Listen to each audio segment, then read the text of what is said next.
Welcome to Magical Moments with Alena Chapman, the place for you to break free from the norm and celebrate your life, because what we believe in our hearts becomes our reality. This is Magical Moments with Alena Chapman.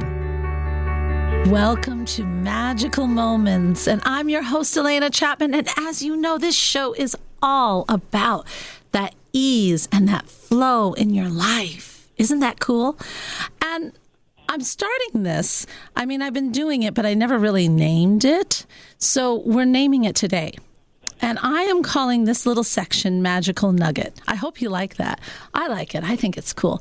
But my magical nugget for today is, when I got up this morning, the sun was shining in. I drove my son to school, and then I'm sitting there thinking, it's time. And I went out on my favorite part of the house, which is this giant green sofa with a room full of windows. And I sat with my hot cup of tea and I just be. I just be. I'm not trying to think of, I got to do a radio show. I got a super guest today. I'm not trying to think, I got to pick up the boys at such and such. I have to do this. I have to do that. No, I'm not thinking, what am I going to do with my business? Yes, I just love this, love that. No, I am listening to the birds. I am drinking my first cup of tea, which is the magical first cup of tea of the day. And I love it. And I am just absorbing. I'm absorbing what I see. I'm absorbing what I hear. And I am enjoying me. And you're saying, Alena, I don't have time for that. And you're right. In this world, we do. We go. We pride ourselves on how busy we are. We pride ourselves on how much is going on in our heads. We pride ourselves with how much we accomplish a day. But you know something? We also have the highest anxiety rate. We also have people who are feeling depressed. We also have people who feel very stressed, like the anxiety, like I said, but they're also just not happy. When we stop just for a little bit, even a half an hour, and just be, all of a sudden, things come into perspective. And it's a really great way to honor yourself, and it's a great way to fill your cup. Fill yourself with good energy, good feeling, good universal light, so that when you go out in your day, no matter what happens, you feel good. Now, isn't that cool? And you feel in control and you feel centered. So, next week, just pick one time and start that wonderful just be. Today, we have a phenomenal person, of course, Andrea Quinn. She is a life business coach, motivational speaker, and author based in Los Angeles. She is known as an empowerment activist for women and has a reputation as a powerful advisor to many corporate and world and entertainment industry. Now, men, we are not forgetting you. And I bet the same thing that is used for the women can many times be used for you too. And I do have guests on here that are for men, but this one, she coaches women.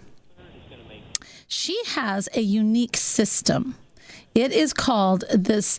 Let me see if I can get it totally correct. It is the Quinn Essentials. I love that. The Quinn Essentials. It's 9 tools to accomplish anything for women. And on top of that, she's writing a book that is going to be released. So with this woman speaks all over the world. She has she's spoken at many agencies in Hollywood, Wall Street, Silicon Valley, the Pentagon, and most recently, London's powerful music industry. That sounds so much fun. I love this. With that, I am going to bring on Andrea Quinn. Hello, Andrea. Hi, how are you? I am doing fantastic. Now, I'm going to start right off with topic because I want to know about this London's powerful music industry. That sounds incredible. Yeah, I was just so blessed and fortunate to have people that trust me to come in and help people to empower themselves, guide themselves, learn a way to communicate with each other. And so, yeah, it's my honor, actually, to come into some of these incredible industries and help people become better humans. My whole thing is about not so much business. I coach business, but I coach the people in the business. And so for me, being able to see people be their best and expand who they are as human beings, it always makes the businesses better. So that's kind of well, yes, it would if you feel good. Yeah, if you feel good and you feel happy, then you're going to produce and you're going to be creative. I love to, Right. Now, in the businesses, there are men and women, but you work mostly with the women? Well, no, actually, I have I do about 50-50 men and women as far as my coaching and my business coaching, because I have two programs. One that we're talking about today is the quintessentials for women, right? And then I have the quintessentials of business, which is a completely different thing where I have men and women together. But my passion is women.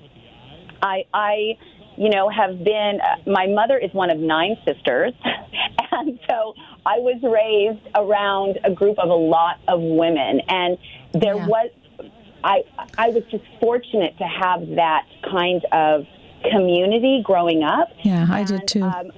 It was really amazing for me to be able to create that community as I got older. So that was something, because I didn't have any sisters, so I created my own. I didn't have any sisters either. And that is funny. My practice has both, but I do. I have men and women, but I have many more women. But I think that's the nature of the business, actually. You're right. They just seem to be more interested. But the men are too. They're getting more and more, and I love it. I love it. I love it. Yeah. Now, so let's talk a little bit about this as far as when you coach and you're doing this 9 essentials, Quinn, I mean, what are some of the tools that you use to get people to live a happier life? Well, first of all, we have to look at perspective, right? We have to look at the lens that they're looking through. Right, of course. And so when I talk to people, especially now in my coaching, so I'll divide my practice into 2 things. I teach. The class is called the quintessentials, but as far as my coaching business and my one-on-one, what I notice with people is when we look at how they're seeing things, they speak about in terms of something that is a positive or a negative person. This is a positive person in my life. This is a negative person in my life. Oh yes, people do that all the time. Yeah, right. And so what I try to let them know is that we start off with there's no such thing. No. Positive and negative. There is not. What there is empowered and disempowered. Oh, okay. And, all right. Right? So empowered people have positive experiences.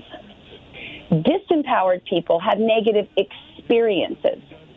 So the job is to figure out where you're being disempowered and how to get empowered in just that area instead of blaming it on a negative or a negative energy or something along those lines. So when somebody first comes in to the first session with me, I usually throw them a little bit and I go, okay, so what's working? And they look at me, they're like, nothing's working. That's why I'm here. I'm like, no, something is working. And if we can figure out what is working, then we can apply whatever you're doing in that area to what isn't. It's really funny because that goes for life in anything. And really, I always say the gratitude. When you have the gratitude, that brings you into some of the things that are working. And it brings you into what are the wonderful blessings you have in your life. Yesterday, I even had someone that came up to me and said, well, Alena,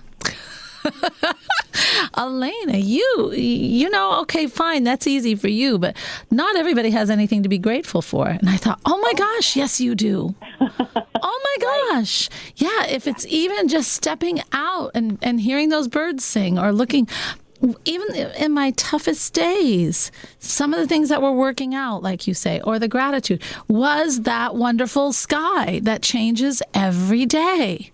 And I'm a big sky watcher. How about having a bed?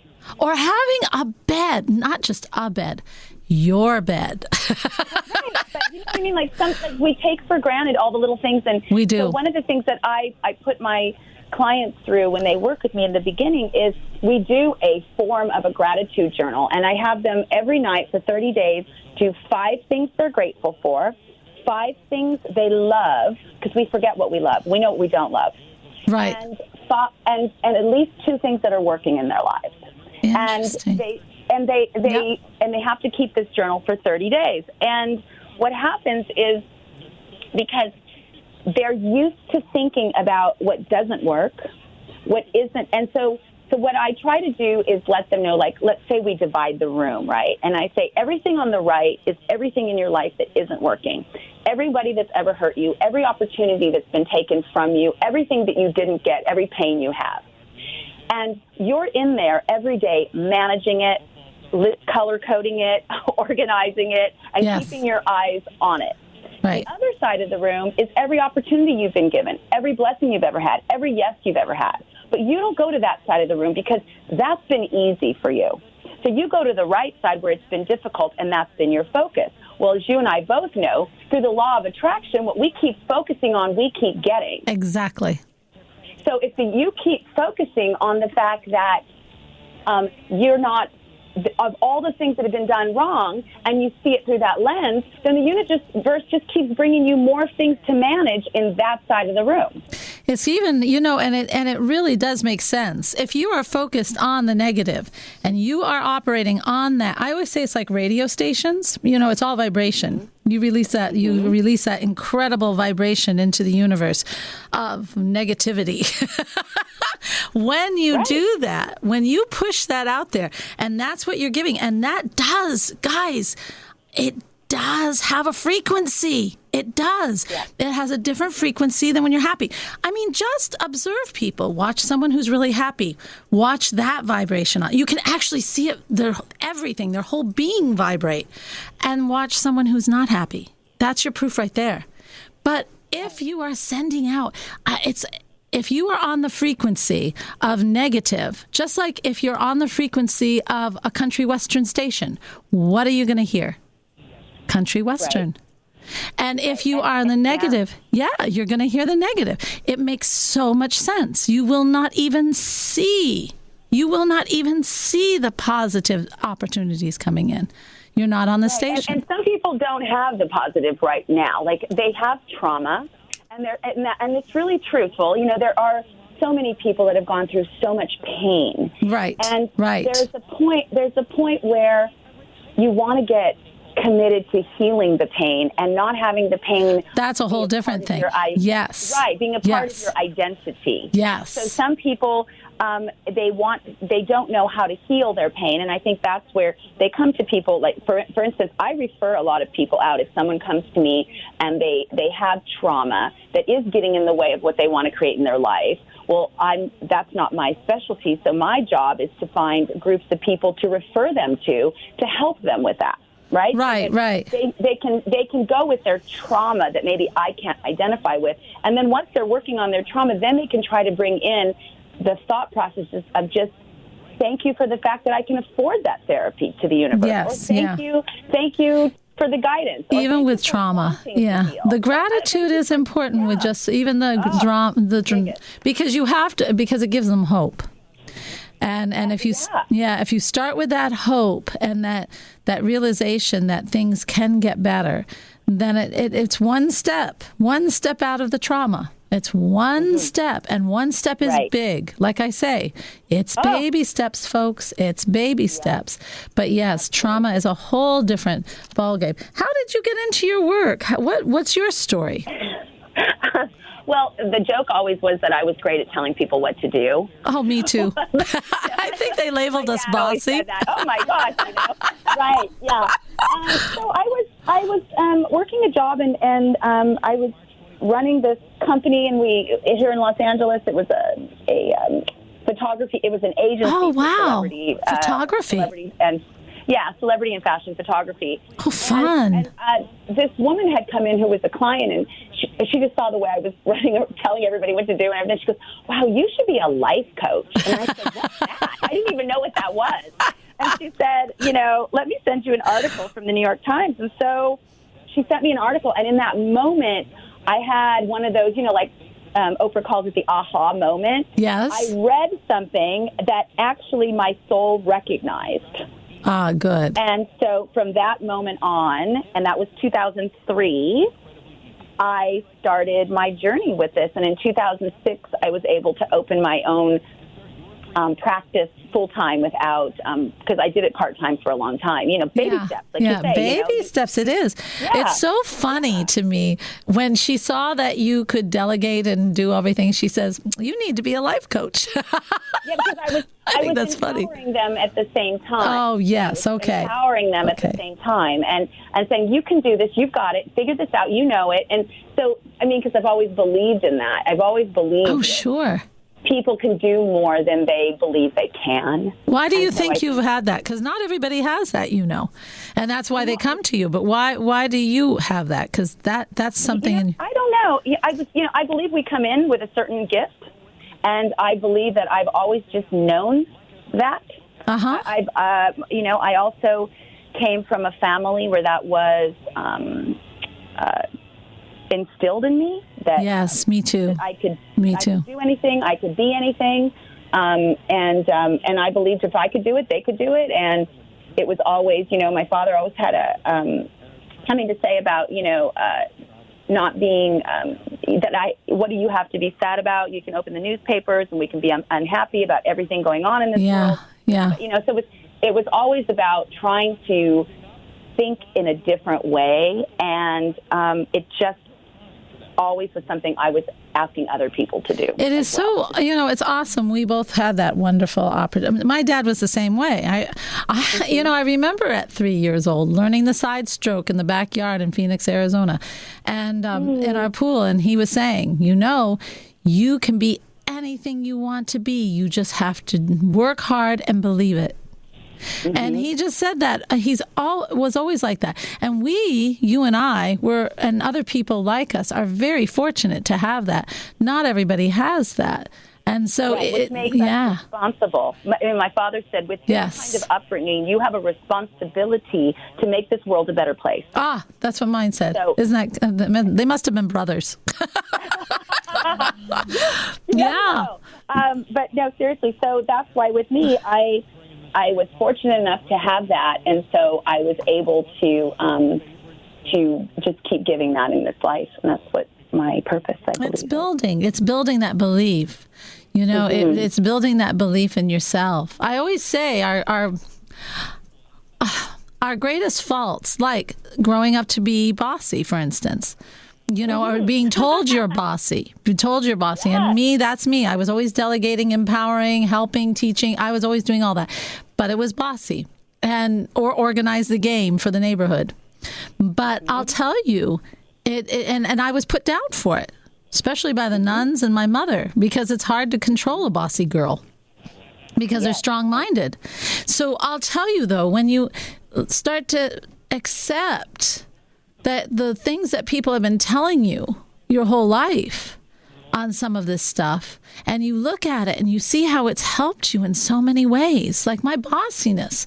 My bossiness helped me pull together 150 children into beautiful music at one point. Little children, and also bigger. But and my bossiness helped hold my family together in very, very tough times. So that's a gift. And when we start to really look at all those so-called things we have been told about ourselves, and we start to see how those things actually are an asset, you're doing a flip. Right. Yeah. And the thing is, it's so funny because the joke is, I'm known as #my bossy boo. So, I love that. A bossy boo. Because I just, it's cute. It's funny because I feel like it's just my direction. For a while, as you're younger, you tell a lot of people what to do as an avoidance of yourself. Yes, that's true sometimes. But as you mature and you get it together, you just kind of start going, wait a minute, I have an intuition about this. I really can see what they're going to do. And what happens is you want to try to prevent train wrecks. You want to try to prevent, you go up to people and go, wow, okay, you've got the best seats on the Titanic, so maybe we should look at this and get you off of that ship, right? But then all of a sudden, then you mature again, and you think to yourself, you can't get in the way of their growth. Exactly. And that's where they need to seek you out as someone to help them versus you constantly telling them, I had... oh, no, you should not do that. Yeah. Well, we don't know, though, as we're growing up, right? Or as we're maturing. Or you see someone, let's say you're in a family with nieces and nephews, and they are, let's say, quote-unquote, parentally challenged. And what you do is you want to help them the way you were helped. Well, that's a lot of people do that. Yeah. Right. And that's not necessarily your job. No, it's not. But we take it upon ourselves because the intention is really great. The intention is pure, but it doesn't come off as that. And so what I've learned too is how important it is to allow people their space to fail. Very big. What they need to do. Yes. And also, what was the intention? I don't feel as bad if people think that I'm strong or that I'm a guide for them or quote unquote #my bossy boo, because my intention underneath it is just love. Right. I mean, I have a severe need to avoid pain. So do I. I'm the biggest wussy in the world. Like, people tease me. Like, I can't even, I'll go to urgent care for a hangnail. I know. I'm really bad too. Yeah. So, I avoid pain mentally, physically, emotionally, and spiritually. I don't want that. So what I try to do is have other people avoid it as well. And it's sometimes, as I was, growing up in my family or maturing as an adult, that just kind of backfired, but you learn. And now it's about intention for me. And that's why I do what I do is my intention of helping people. You're not going to have everybody get you or love you or support you. But as long as your intentions are clear with yourself and that what is my intention underneath this, I think that's also what guides us into it does. much more ease in our own lives. You know, and I know a lot of life coaches listen to the show.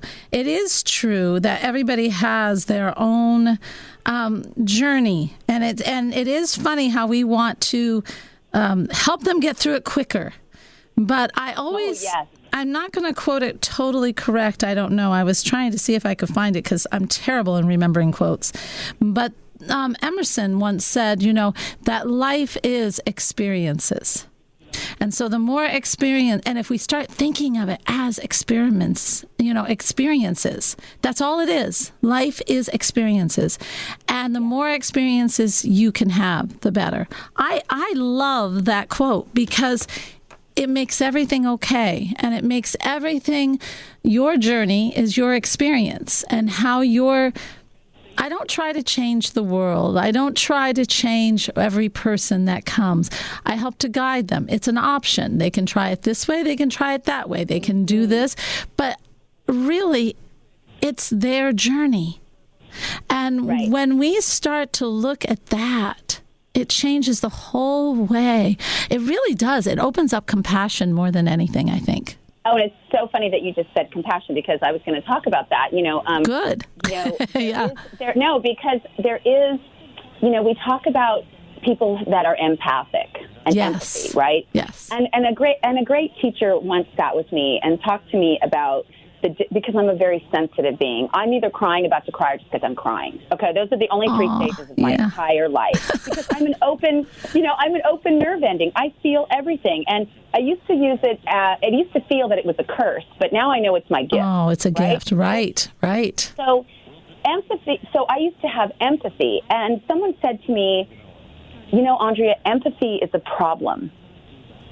And I'm like, what do you mean? Well, empathy means you're hooked to them. So you hook in, they're in pain, you're in pain.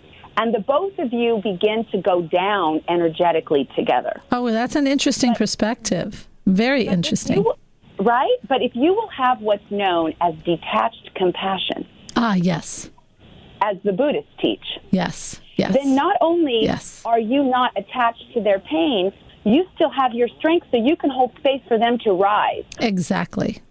And you can have that compassion within yourself for them. And so I really work hard on teaching people that if they are physically feeling the pain in their body, then they have hooked energetically. And once you're hooked, you can't even help yourself or them. No, you cannot. So with the compassion and working on studying compassion, studying the philosophies around detached compassion is so much more powerful for you and others. That's kind of the some of the directions and work that I try to bring into people, and understanding that we are all here to support each other, but from a detached place of not hooking into the sadness and the sorrow. But the only way people that do what you and I do for a living is that we need to stay detached and holding space, that they will get it, they will rise, and you have confidence in them, and then they have confidence in them. The word detachment, I've always seen people recoil, and I learned early that detachment is something we should embrace. Now, right. And detachment does not mean, it's so funny. I like to tell people when you detach, it's taking you out of the picture. That's what it is. Totally. It's interesting. Right. We are going to be right back. This is an interesting concept that we're going to explore more. You're listening to Magical Moments, and I'm your host, Alena Chapman, and we are talking to Andrea Quinn. Fabulous conversation. This is Magical Moments with Alena Chapman, helping you find your ease and betterment. Stay tuned for more of this week's featured interview. Welcome back to Magical Moments. I'm your host, Alena Chapman. And boy, if you get this concept, that ease and flow is going to be coming everywhere in your life. We are speaking with Andrea Quinn. And I just love this. Andrea, we ended talking about being detached, and what does that really mean? And is it cold, and is it hard, and is it selfish, and all these negative spins that people put on it. But don't you think, or I'm leading you in this question, but what do you think about the person being detached as a life coach? Well, I think that's the only way that someone who is in that kind of position can actually thrive. I think that when you are attached to the outcome, then your ego is involved in your work. Awesome. And I think that you owe it to the people that you coach to hold space for them to get their magnificence. It's not my job. My job is to give them, I always relate it to sports, like football. They're in the game, playing the game. I'm just on the sidelines watching. Yes. And what happens is, for me, is I'm not in the game. My job is to see how well they play it, see if we win. If we don't, we'll review, and they can go out again next week.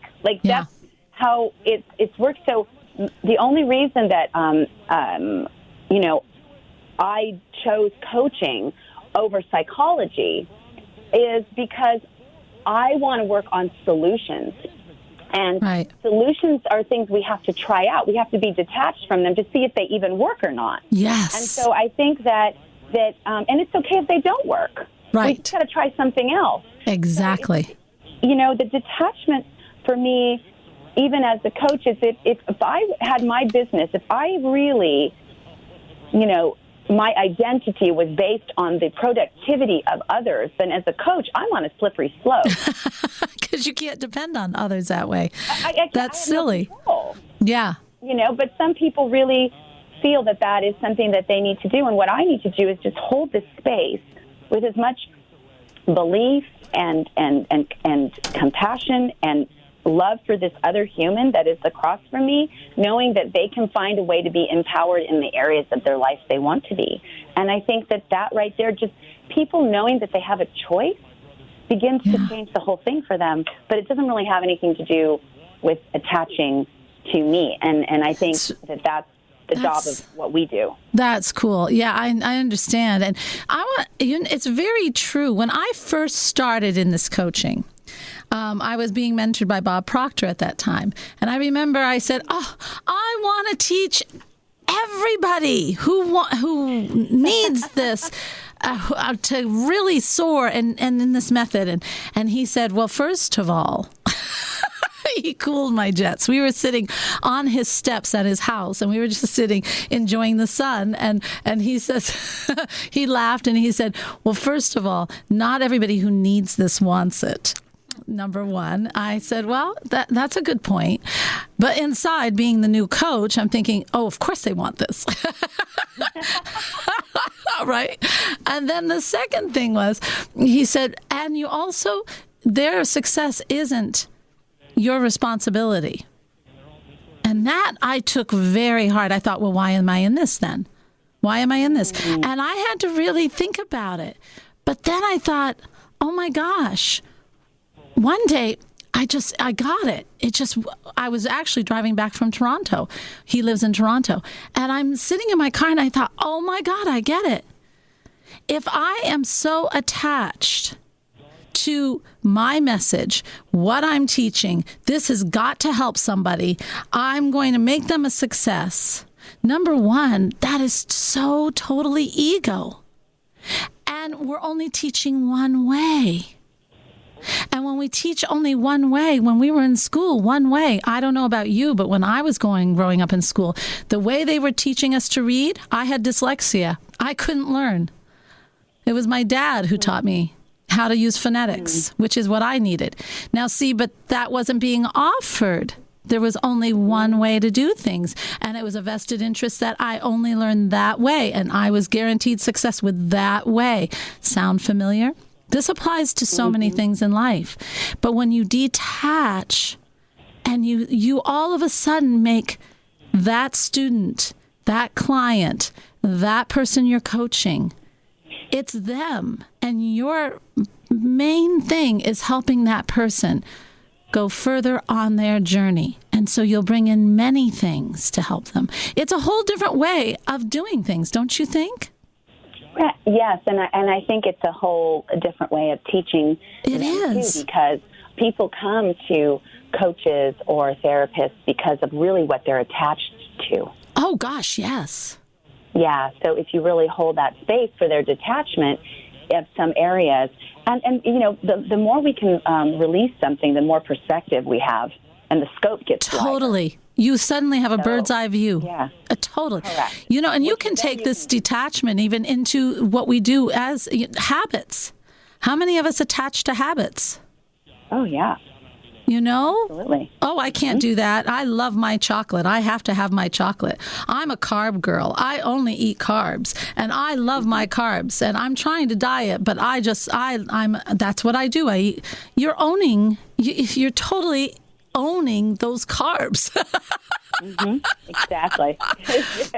Do you, and when you gain a detached, when you say, okay, there's an issue here with carbs, right. And you suddenly raise yourself up above. I don't have a problem with carbs. It's just that carbs seem to like me. All right. So if that's the case, how can I deal with these carbs in another way? All of a sudden you've changed it. Right. And balance. It's just finding a balance. Balance. Yeah. I can have a carb in the morning and a carb at night, and in the day I have vegetables. I could try that. You open up options. I think we own everything in our life. And it's just a life. That's true. And it's power. And that's the whole thing. We think it's power. Right, but it's when you're standing in knowing that it's your decision and you're going to make your rules. When you were younger, you didn't have as much, quote unquote, power to decide, because sometimes, things are thrusted upon you. But everybody wants to decide for you. Right. So when you get to the point where you get to start making some of these decisions that, and as Americans, we take that for granted too. I mean, yes, we do. We as women get to make decisions that a lot of women all over the world don't get to make. That's true. So when you really can look at those things to be grateful, to begin to create the life you want, that's where possibility starts opening up for people. It does. It does. We just own everything in our life. We really, truly do. And if we would just detach from it a little,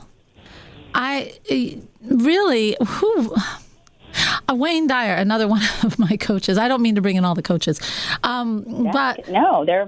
But I remember when I was 23. I never got to study with him personally because I couldn't afford it.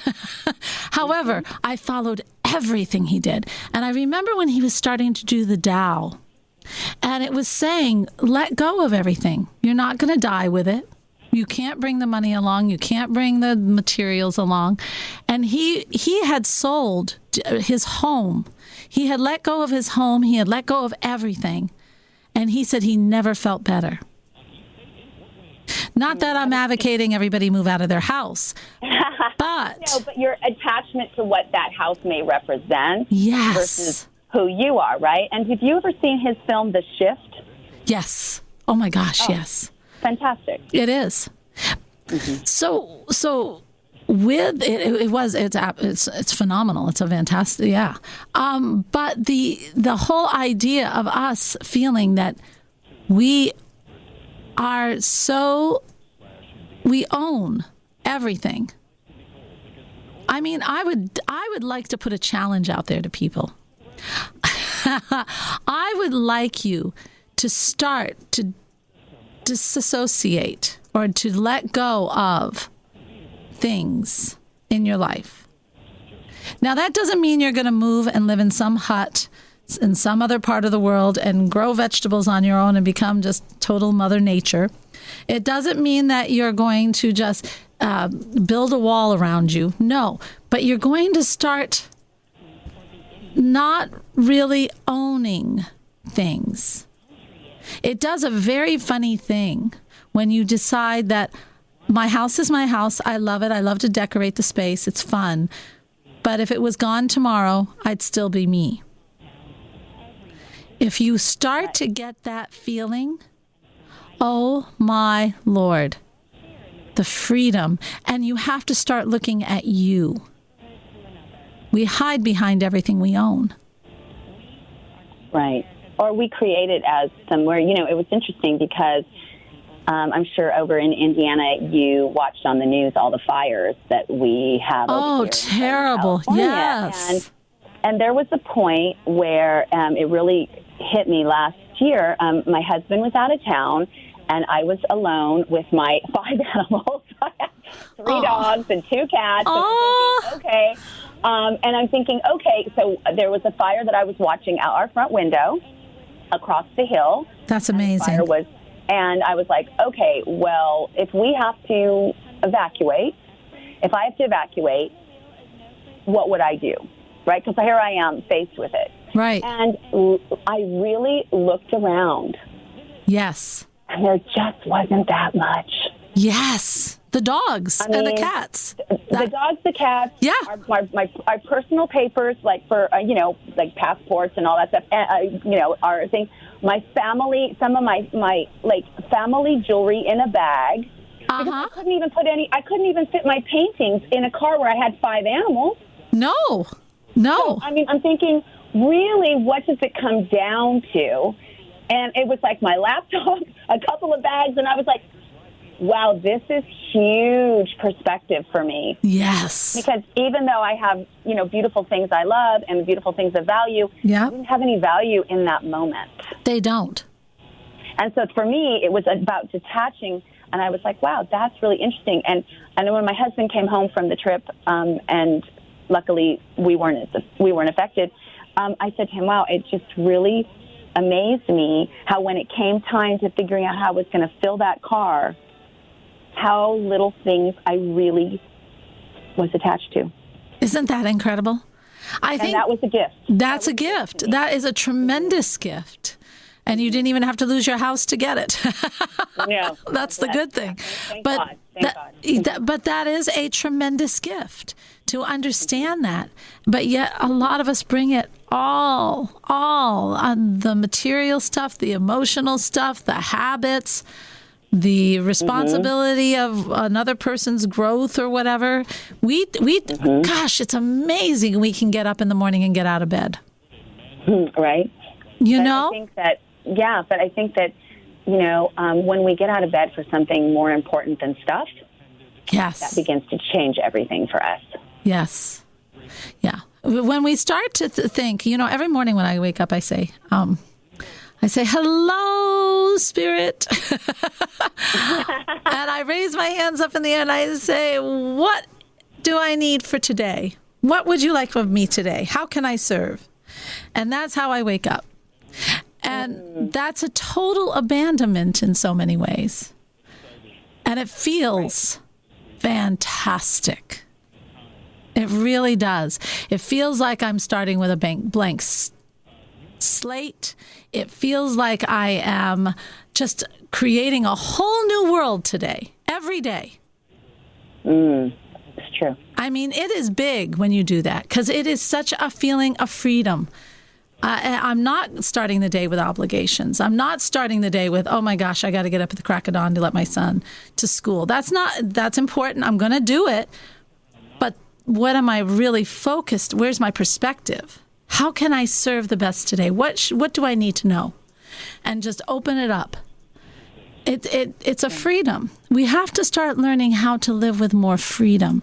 I think that is one of the ways that we can best serve our friends, our family, ourselves, and gosh, the stress and the worry, it starts to dissipate, It's true.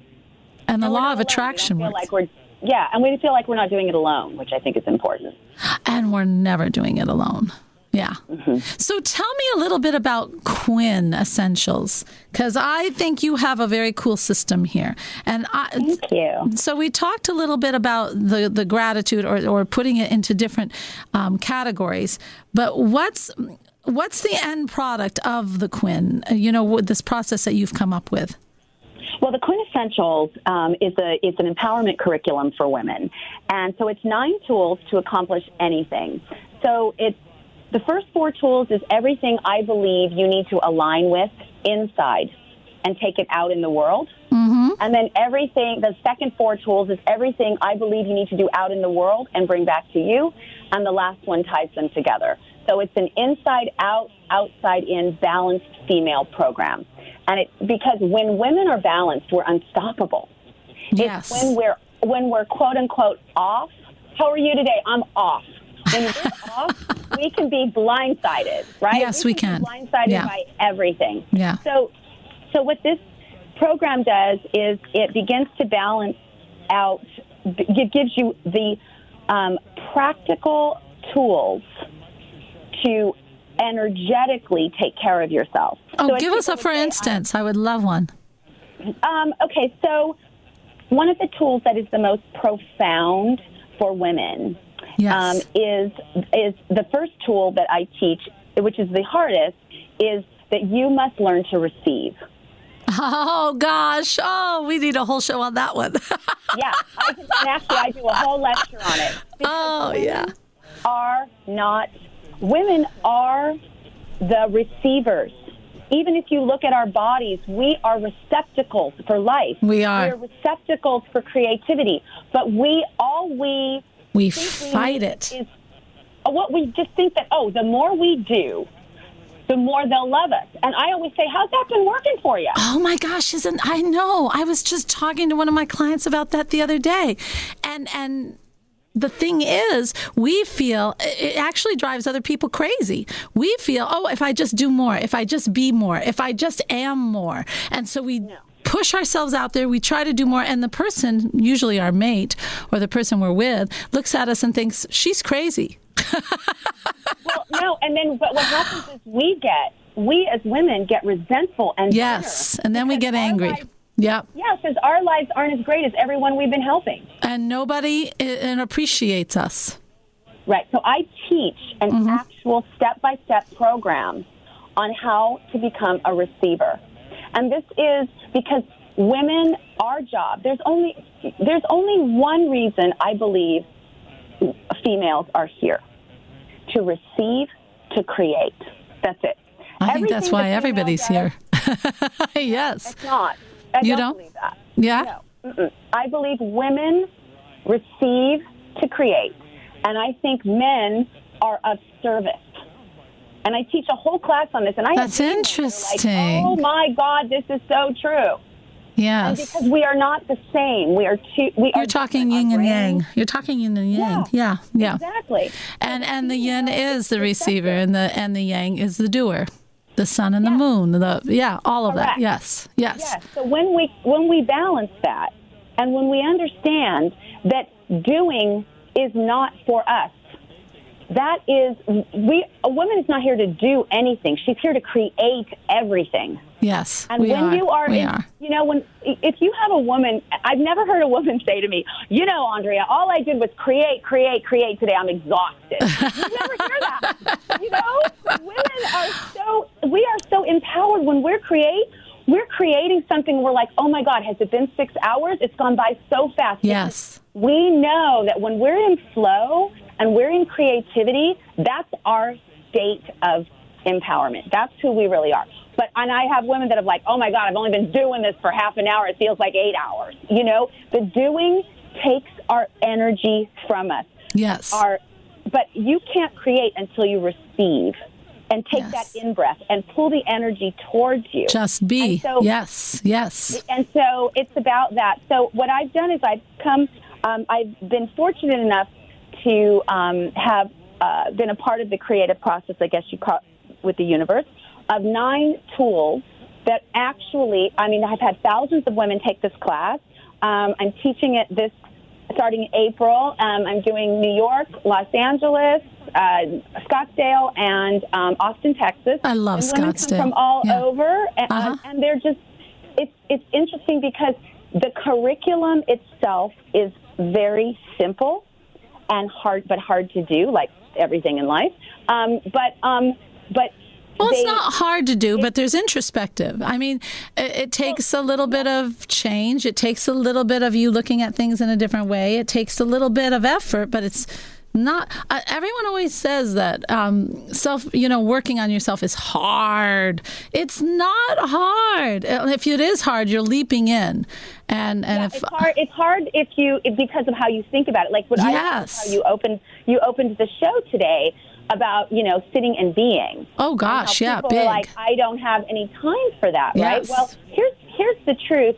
You have to make the time. Yes. And when you don't know how to make time, and you only know how to, like, if it either exists or it doesn't, but when they know how to make it, but those first, like you said, baby steps feels hard. But once you get going, I've got women that they call me like years later, oh my God, this receiving thing changed my life. We don't understand our power as receivers. We've shifted it around into the doing space. And so that is where my work comes in. Yeah, that's very cool. I like that. It is teaching the receiving and the yin yang. It is. If you study the yin and yang, you see how the yin is introspective. It is, but it's just as powerful. It's extremely powerful because it is amazing. Yeah, because without it, I'll tell a quick story. I actually am writing this in the book. I'm writing a book myself right now, another one, and I got to this part about souls, because it's Hello Soul. My book's Hello Soul. And I was talking, I thought, you know what? I should put this in the book about when your soul's parts of it leave during trauma. Some parts of your soul can leave. And I was in during my trauma, I decided to go on a vacation. That's how I treat trauma. And so I could think clearly, get out of my head, And I saw on this sign, this woman said, she'd do free readings. I thought, that'd be fun. Let's see what she has to say. So I went upstairs, and she was an expert on the so-called soul. So she looked at me and she said, "Oh, your yin has left." I said, "What do you mean? I didn't think what do you mean my yin has, no, nothing's left. I'm here." And I thought she was crazy.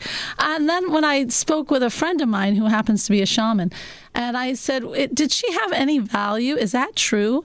And so he asked me some questions, and he said, "My dear, I think you do have part of your soul through all of this that you've been through for about 15 years has kind of left. It's hiding. It's not there forever, but you've got to look for it."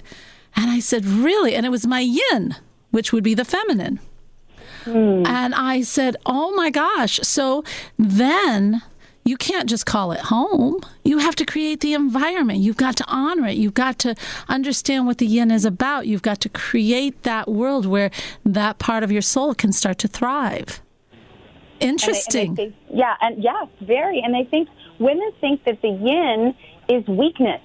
Oh no, your yang cannot function without the yin. Your masculine side, your doer, because you start to resent it, you start to hate it, it becomes a task, you get tired easily, you run around. That's why we do and chase our tails and everyone thinks we're crazy.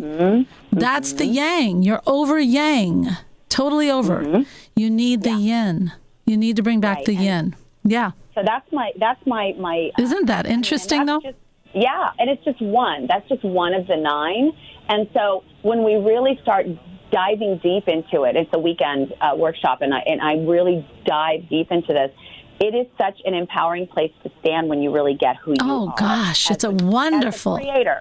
As a creator, as just being you and loving it. I mean, the freedom of that, the absolute freedom and confidence and okayness is incredible. Incredible. Yeah, I love this. I love it. It's Thank you. But there had to be more that brought you into this. You know what I mean? Just then someone saying, "Oh, you need to be a life coach." No, I got to be honest. I feel like I had been waiting for that sign my whole life. Oh, I love that. I'd always told, I'd always been a seeker. I've always studied spirituality, and me too. Right from the beginning of my life, spirituality. I loved every religion. I just didn't like the bad stuff. I liked all the dogmas. Neither did I. I sort of ignored those. I did. I was the only person who ever had fun in church because I'd look around. I liked praying, and I liked all and that singing. Stuff, but I didn't like all the. Oh, you sound like me. Oh my gosh. I didn't believe a lot of it. I was like, oh no, I don't believe in that. And so I've always been studying psychology, theology, spirituality, and it just was something that was a passion of mine.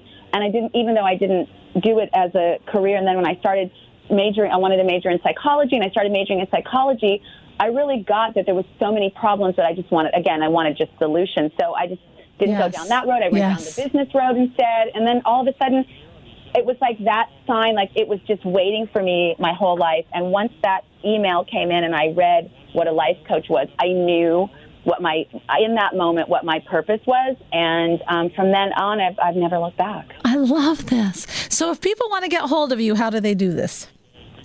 Well, my website is AndreaQuinnCoaching.com. That's AndreaQuinn coaching.com. Okay. And then my women's group has a separate little site. You can get to it through it's called theQuinnessentials.com. And for everyone out there, we're going to be doing an Ask Alena.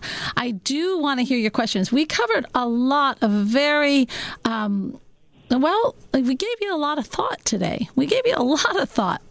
So with that, just email me directly at info@soulmanifesto.com. Now, Soul Manifesto is my group. It's everything. So remember Soul Manifesto, and all you have to do is remember info@soulmanifesto.com. And if you're feeling really adventuresome, go to soulmanifesto.com and check it out, because I've got a great group that, gosh, it's free. It's a discussion group, and it discusses this stuff. And we're going to have so much fun. And like I said, it's a discussion. That means you get to talk too. So this will be, it's worth looking into. But for the questions, info@soulmanifesto.com. And always make sure that you always stay connected to that beautiful self, you, that beautiful part of you that you love. And beautiful, beautiful universe. We need that. And the wonderful people around you. Stay connected. Namaste. This has been Magical Moments with Alena, featuring Alena Chapman. If you miss an episode, you can download it now from your favorite podcast platform, including iTunes, Spotify, TuneIn, CastBox, Deezer, Stitcher, and Google Podcasts. Podcasts by Federated Media.